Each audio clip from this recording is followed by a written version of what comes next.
Thank you, Mr Speaker. I rise this evening to provide my reflection on this week in Parliament, and in particular on a matter that was raised today in the Parliament.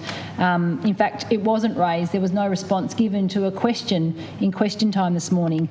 Generally, when I speak in this place, it is our responsibility to speak for all Tasmanians, but as the member for Bass, I want to focus in on some comments around Bass this evening and my concerns about broken promises. It was suggested by the Premier this morning that parochialism is not something that's positive in Tasmania, and I would absolutely agree. However, making and delivering on promises is absolutely important to all Tasmanians. This morning the Premier was asked about the commitment to Launceston and Northern Tasmania about the marquee or blockbuster games, as they are known to some people, games that are committed to be delivered out of York Park. When raised that question this morning, the Premier didn't have an answer. He skirted around it in all sorts of other ways, but refused to back in and commit that Launceston and Northern Tasmania would continue to have marquee games played out of York Park.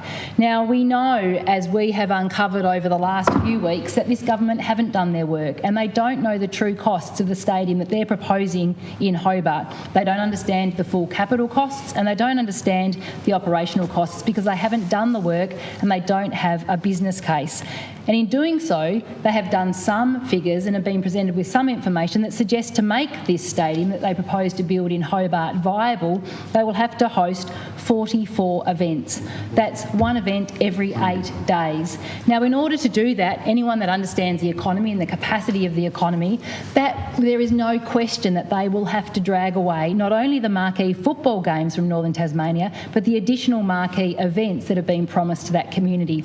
Now, I note that Mr Wood, member for Bass, is here in the chamber, and I wonder what he personally thinks about this stadium being built in Hobart and taking away the commitments and breaking the promises of the people to Bass and Northern Tasmania. This government is on the record.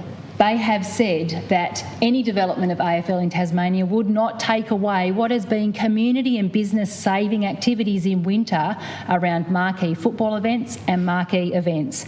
This morning the Premier, when asked about this, was not able to provide a clear answer, and it is not acceptable. It is not acceptable to rob Peter to pay Paul to put another stadium in Hobart that is not needed or wanted by Tasmanians and to take away the benefits of the existing infrastructure that already serve really well AFL. So my reflections on this week are, if this government are serious and they actually want to continue with developing this stadium in Hobart, then they need to actually back in the commitments they've already made. They need to make sure that they complete the improvements that are going to happen at York Park in Northern Tasmania. They need to make sure that they continue to commit to the marquee, not only AFL games but other events that they have said will continue to be delivered out of Launceston and Northern Tasmania.